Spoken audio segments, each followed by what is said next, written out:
Assalamualaikum warahmatullahi wabarakatuh. Kali ini Ibu akan menjelaskan kembali tentang uji regresi. Jadi sebelumnya kita sudah belajar tentang korelasi. Korelasi itu untuk mencari hubungan antar dua variabel, seberapa besar hubungannya, kemudian signifikan atau tidak hubungannya itu.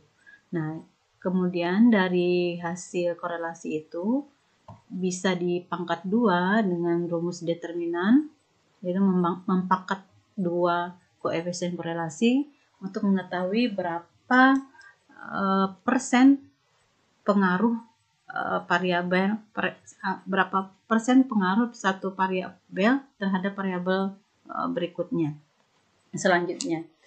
Jadi untuk melihat berapa persen saja itu pengaruhnya. Di sana tidak kelihatan apakah berpengaruhnya itu secara signifikan atau tidak signifikan. Nah, di uji regresi kita ingin mengetahui apakah variabel X itu dapat mempengaruhi variabel Y secara signifikan atau tidak signifikan. Rumusnya langsung masuk ke rumus uji regresi. Nanti hasilnya di dalamnya juga terlihat koefisien korelasi dan prosentasi atau determinannya. Baik, namun untuk mengetahui apakah berpengaruh atau tidak berpengaruh ini secara signifikan atau tidak ini dengan uji regresi ini memiliki syarat kalau kita ingin menggunakan regresi. Jadi regresi bisa diteruskan, kita lanjutkan menggunakan rumus ini apabila syarat-syarat itu terpenuhi. Tapi apabila untuk mencari pengaruh tersebut syarat regresinya tidak terpenuhi, maka tidak dilanjutkan. Nah, adapun syarat-syarat dari analisis regresi itu ini. Jadi ada asumsi dasarnya yang diperlukan. Pertama, dia berfungsi, distribusinya adalah normal. Distribusi datanya normal, kemudian varian residu konstan untuk setiap data pengamatannya homoskedastisitas.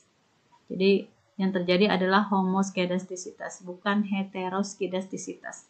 Kemudian tidak terdapat autokorelasi, kemudian tidak terdapat multikolinearitas antar variabel independen. Nah, kita bisa melihat terkait normalitas, homoskedastisitas ini, autokorelasi, multikolinearitas ini dari rumus regresi, dari beberapa elemen-elemen dari rumus regresi. Contohnya ya, nah di sini ada cara mengerjakannya misal kita masuk ke SPSS. Pertama adalah kita masukkan, ikuti perintahnya, klik analyze. Saya akan mengecilkan dulu.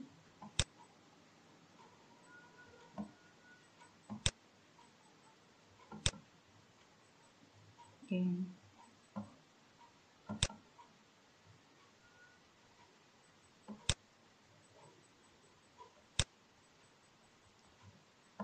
Klik analyze.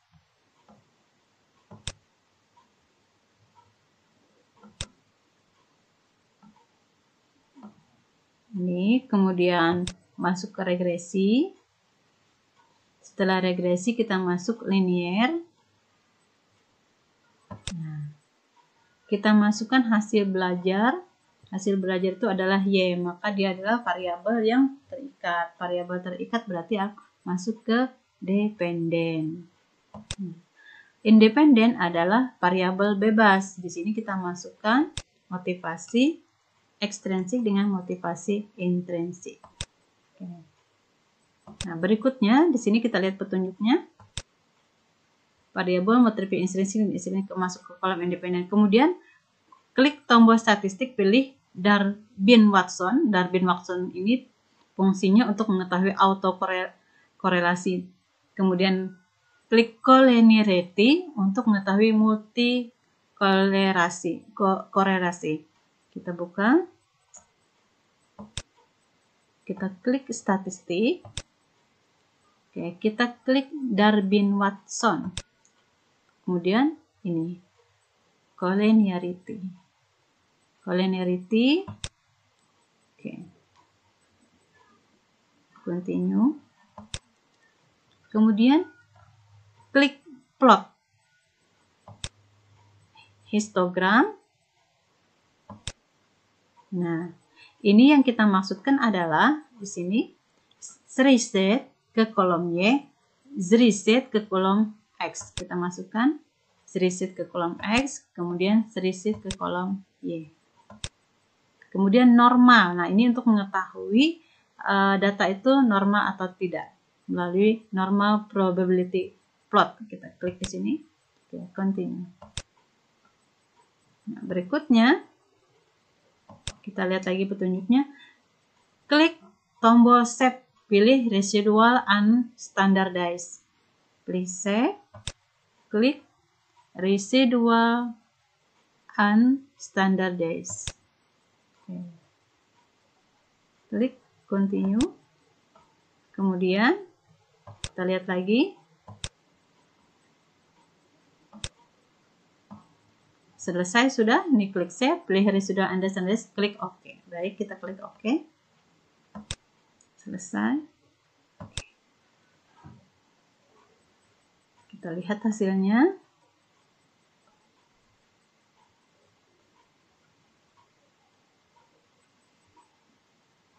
Hasilnya sudah ada di dalam buku ya. Ini tadi prosesnya. Nah, ini kita lihat. Nah, di sini R di sini adalah koefisien korelasi yang apabila kita tidak menggunakan uji linearitas, R di sini adalah rumus yang hasilnya sama seperti kita menggunakan produk moment atau Spearman rank. Jadi R korelasi. Koefisien korelasinya itu 0,398. Nah, kalau dipangkatkan 2 itu untuk melihat pengaruhnya berapa persentasenya, itu adalah 0,158. Kita kalikan 100 menjadi 15,8%. Nah, tapi apakah signifikan atau tidak pengaruhnya ini? Ini kan cuma untuk materi berapa persen pengaruhnya. Nah, persen 15,8 ini signifikan atau tidak berpengaruh? Nah, kita lihat di sini. Oke, di sini dari ANOVA-nya itu menunjukkan signifikan. Signifikan 0,041 di bawah dari 0,05. Nah, kemudian kita lihat secara satu. Sekarang motivasi intrinsik apakah berpengaruh terhadap hasil belajar? Kita cek, kita lihat di signifikannya. 0,615. Ternyata ini tidak signifikan. Kemudian bagaimana dengan motivasi ekstrinsik? Apakah berpengaruh terhadap hasil belajar? Kita lihat di sini. Ternyata 0,013. Kurang dari 0,05 signifikan. Berarti di antara dua variabel ini yang signifikan berpengaruh terhadap hasil belajar adalah motivasi ekstrinsik, yaitu 0,013. Kalau digabungkan secara kedua-duanya, yang terjadi menjadi kecil signifikannya, yaitu 0 ini di sini 0,041, hampir 0,05 ya. Kalau lebih dari 0,05 maka tidak signifikan. Kita lihat lagi juga ke presentasinya. Presentasinya tadi 15,8 itu memang kecil. Meskipun kecil 15,8 tetapi tetap dikategorikan signifikan mempengaruhi. 15,8 signifikan mempengaruhi. Nah, syaratnya kita lihat syaratnya. Terpenuhi apa tidak syarat reaksi? Artinya rumus ini tetap kita gunakan apabila memenuhi syarat. Baik, kita cek kita baca di sini. Nah, ini datanya. Ini data yang kita hitung tadi ini. Nah, ini 0,41 signifikan. Kemudian, nah ini hasil kita lihat ya di bawah ya, kita belum lihat sampai ke bawah. Nah, ini ada plotnya, p-plot, kemudian ada scatter plot,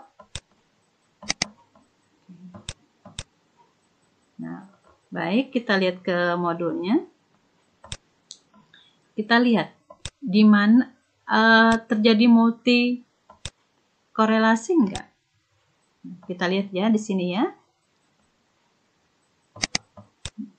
Lihat. Normal atau tidak? Data ini termasuk kategori normal atau tidak? Dia dikatakan normal apabila lebih dari 0,5. Ingat ya, untuk distribusi normal itu bukannya kurang dari 0,05. Kalau kurang dari 0,05 itu untuk berpengaruh tidak berpengaruh, berkorelasi tidak berkorelasi untuk signifikannya. Tapi untuk nilai normal itu harus lebih dari 0,05. Kita lihat grafik normalnya ini. Normal itu menggunakan ini hasilnya di sini. Nah, signifikannya 0,963. Artinya tinggi sekali kenormalannya karena di atas 0,05. Berarti data ini terpenuhi syaratnya normal. Kemudian untuk berikutnya, untuk kita kan ngecek apakah ada multikolonialitas atau apakah ada autokorelasinya. Maka kita cek tadi pertama normal, yang kedua kita cek di sini untuk mengetahui ini data homokedasitas atau heteroskedasitisitas. Yang menjadi syarat dari uji regresi itu harus homoskedastisitas. Jadi bukan heteroskedastisitas. Kita cek di hasil riset dan hasil spreadnya. Ini nanti kelihatan di scatter plot. Scatter plot itu scatter plot ini di atas ini tidak membentuk suatu pola tertentu. Nah, apabila tidak membentuk suatu pola tertentu, maka disimpulkan bahwa tidak ada heteroskedastisitas. Yang ada adalah homoskedastisitas. Mari kita cek ke atas scatter plotnya. Nah, ini scatter plotnya tidak membentuk sebuah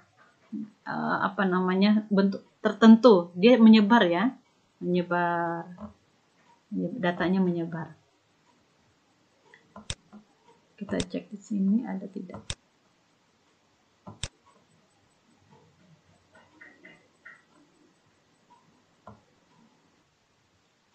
Berikutnya untuk mengetahui ada tidaknya autokorelasi, kita lihat di angka Darwin-Watson-nya. Jadi Darwin-Watson itu harus di antara ini. Harus di antara 1,6 dan 2,4. Nah, kebetulan nilainya Darwin-Watson di sini adalah 2,14. Kita cek Darwin-Watson-nya.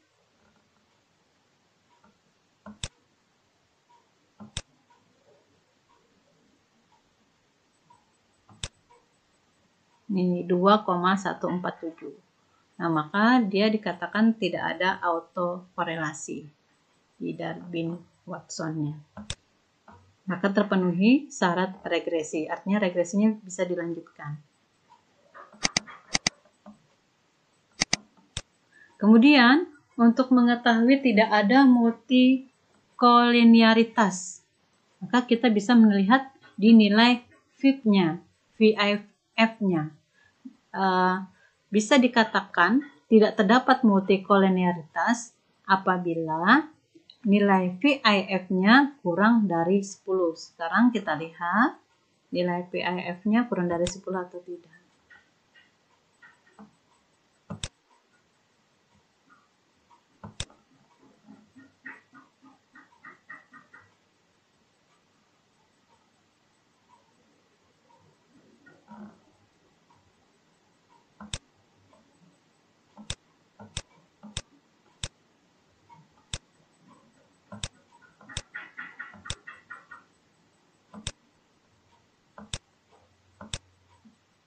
Ini nilai VIF-nya.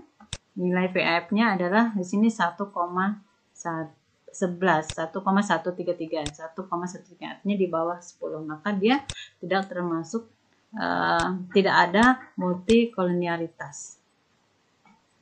Ya, jadi syarat-syarat ini terpenuhi.